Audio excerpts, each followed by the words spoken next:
इतना बड़ा कॉन्टेस्ट, कहीं हम सेलेक्ट ही नहीं हो पाए तो?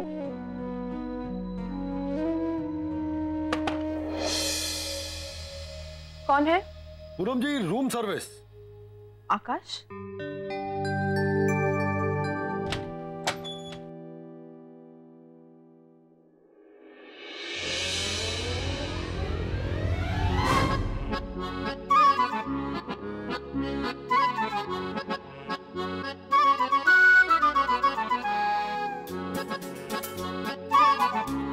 पूनम जी, आकाश केटरिंग सर्विस प्रस्तुत करते हैं आपके सामने स्वादिष्ट डाइनर, जिसकी खुशबू से आपका मन ललचा उठेगा। डाइनर नहीं, डिनर। शब्दों में क्या रखा है पूनम जी, भावनाओं को समझिए और आ जाइए। देखिए माँ जी ने बनाई है कितनी अच्छी गोभी की सब्जी, पनीर की सब्जी। अम्मा ने बनाई है ये दाल और चावल और रोटियां, और ये खीर जो बनाई है वो बनाई है दादी ने।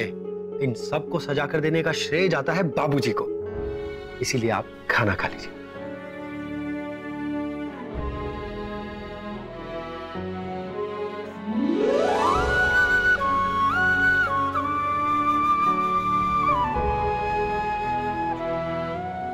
और आपने क्या किया है? मैंने वेटर का काम। देखिए ना, सबका प्यार आप तक पहुंचाने वाला कौन? आकाश। आ जाइए, आ जाइए।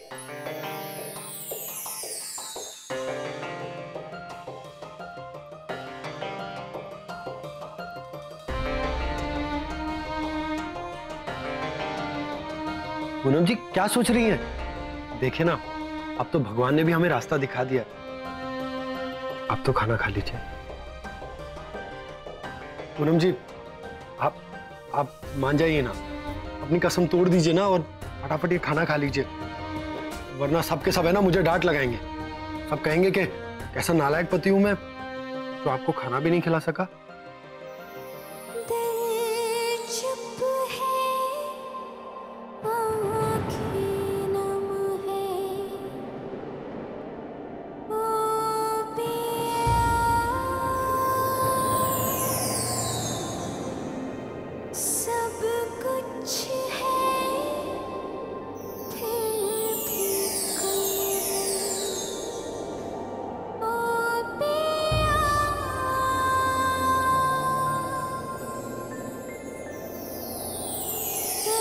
अजय,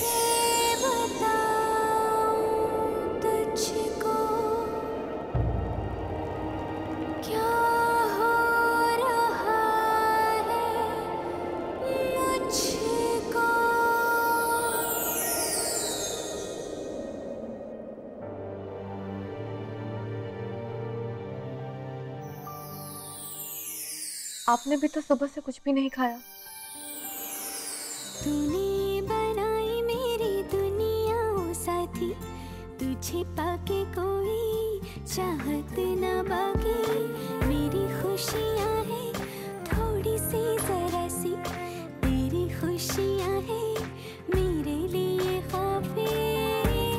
दिल की पनाहों में तू, सांसों की राहों में तू, अब दिल संभलता ना है, हर पल मचलता है ये जिया। ना लगे ना मेरे पिया, ना लगे ना।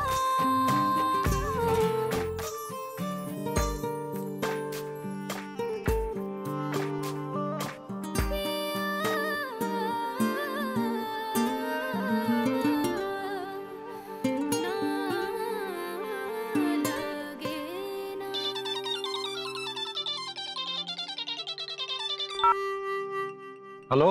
हाँ बाबूजी। हाँ, पूनम जी ने खाना खा लिया है। ठीक है।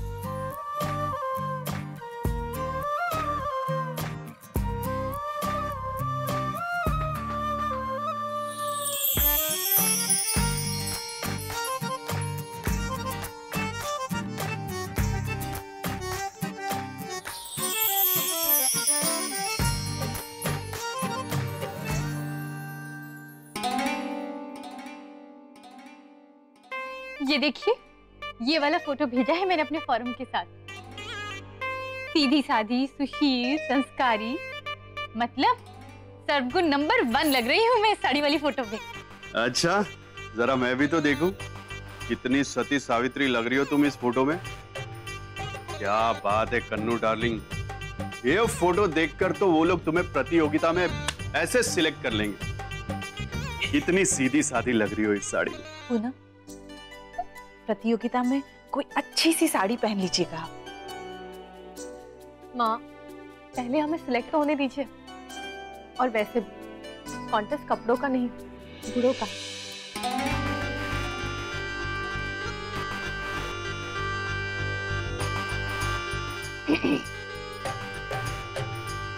मैं अपने कितने गुण गिनवाऊं स्वामी जी। संस्कार ही मेरा धर्म है और सेवा ही मेरा कर्म। और हर रोज सुबह सुबह मैं अपनी सास ससुर के चरण धोकर पीती हूँ। उसके बाद चाय। जेठ जेठानी तो है नहीं, इसीलिए देवर देवरानी के ऊपर अपना सारा प्यार लुटाती हूँ। और पत्नी तो इतनी पतिव्रता हूँ कि हर रोज सुबह उनके पांव दबाकर उनकी सेवा करती हूँ।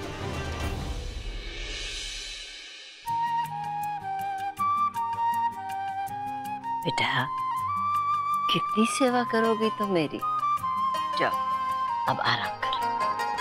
दादी जी, हमें अच्छा लग रहा है, बस थोड़ी देर और दबाने दीजिए।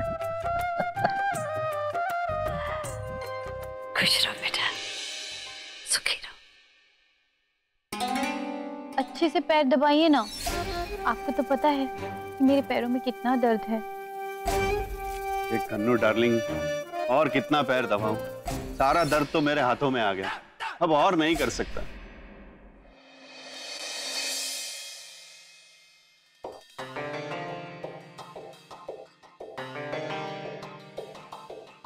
नहीं कर सकते आप ये हमारे बिना, और करना भी नहीं चाहिए जब हम आपके साथ हैं।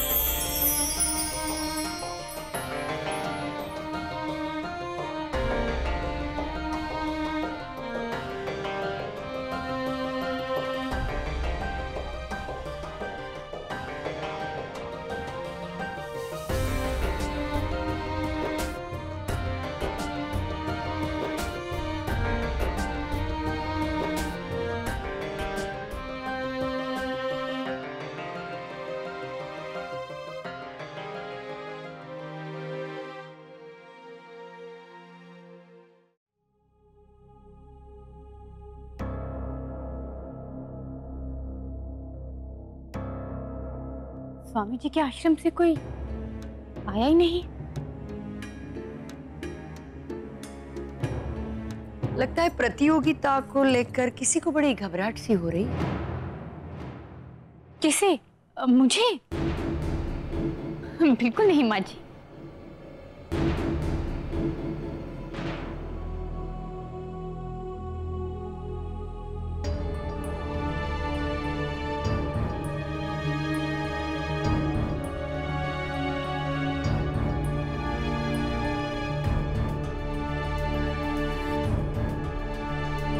अरे बेटा, तुम इतनी परेशान क्यों हो?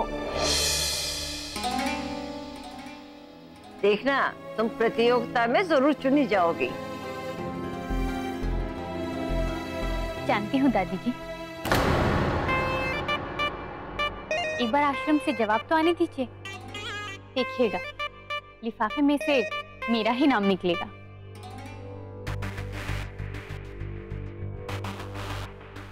देखिए, मैं किन्हें साथ लेके आया हूँ। स्वामी जी की जय। स्वामी जी के आश्रम से यह सूचना आई है आपके लिए।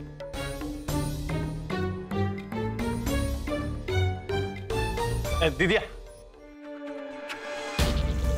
आइए ना, बैठिए। जी धन्यवाद, अभी और भी जगह जाना है। स्वामी जी की जय। स्वामी जी की जय।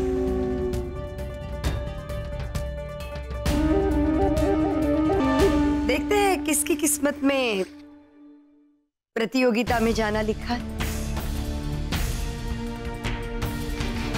बड़े हर्ष के साथ आपको सूचित किया जाता है कि इस प्रतियोगिता में भाग लेने के लिए आपको स्वामी जी के ऋषिकेश के आश्रम में पहुंचना अनिवार्य है।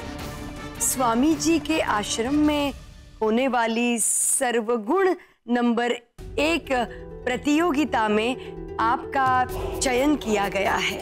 लेकिन बहू, चुना किसे गया है?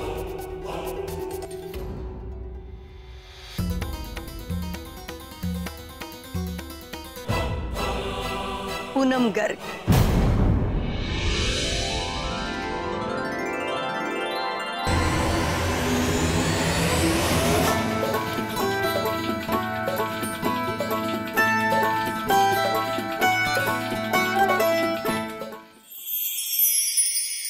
पूनम जी,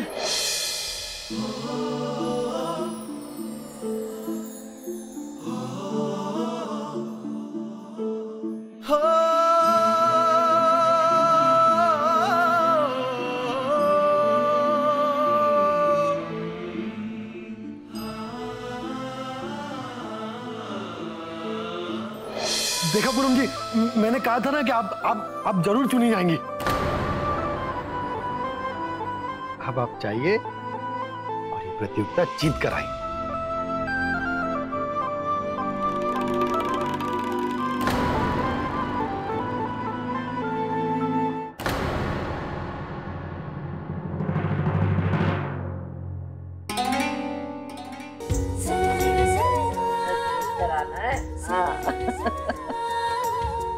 बस बस बेटा, यशस्वी भव। खुश रहिए बेटा।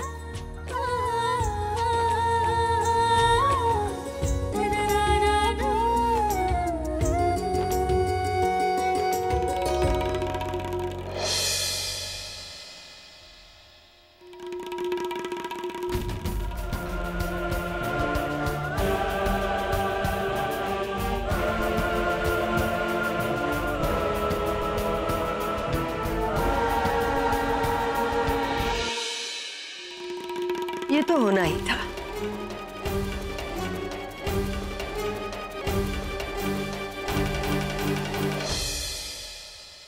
क्या हो गया दीदिया? पूनम के साथ कनू चली जाती थी, कुछ दिन के लिए इस घर में शांति रहती। अब अपनी हार से बौखलाकर कनू तो हमारा जीना मुश्किल कर देगी। ये अच्छा नहीं हुआ दीदिया। बच्चों, स्वामी जी कहते हैं कि अपनी किस्मत हमारे हाथ में होती है। मतलब मैं समझा नहीं दीदिया। मतलब कनू के चुने जाने की सारी उम्मीद मैंने अपने हाथों से ही खत्म कर दी थी। उसका फार्म आश्रम तक पहुंचा ही नहीं, क्योंकि मैंने उसे फाड़कर कूड़े में जो पहुंचा दिया था। लेकिन क्यों दीदिया? वो इसलिए बच्चों कि इस वक्त समधी समधन की ढाल है पूनम। वो अगर ऋषिकेश में होगी तो यहां मेरे हाथ में मेरा हथियार रहेगा कल, जिसे मैं बखूबी इस्तेमाल करके मेरे इस हंसते खेलते शामियाने से इन मनहूसों को बाहर खदेड़ दूंगी। दीदिया क्या बात है, एकदम लल्लन टॉप।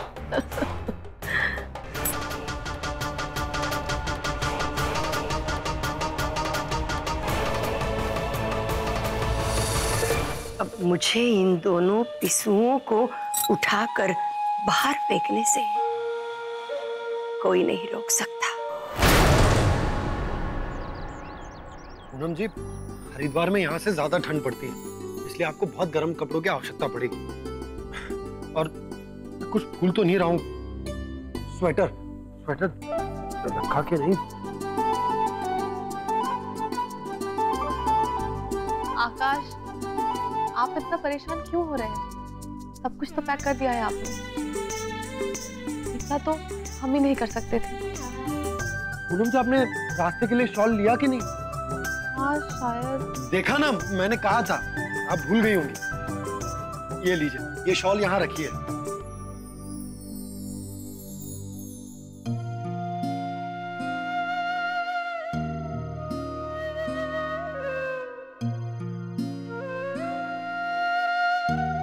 हमें आपके साथ की इतनी आदत पड़ गई है,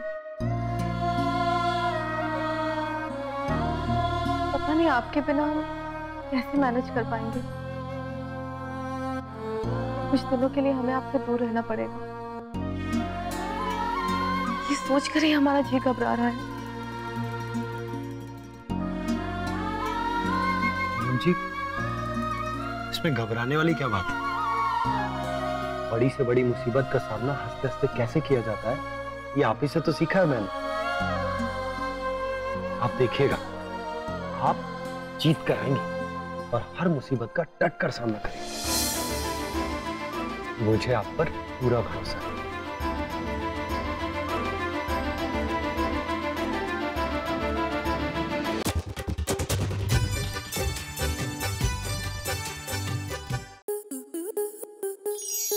स्टार प्लस के ऐसे ही और बेहतरीन लम्हे देखने के लिए सब्सक्राइब करें हमारे YouTube चैनल को।